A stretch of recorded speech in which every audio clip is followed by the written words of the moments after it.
Dashboards are nice. Alarms and trends are what actually save you at 3 in the morning. Here's how to set both up properly in SCADA.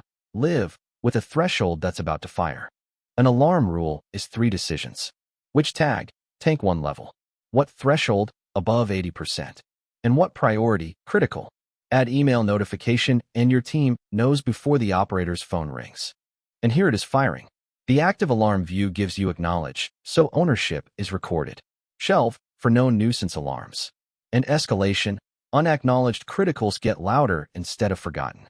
Every action lands in the history with an audit trail. Trends answer the question alarms raise. Why?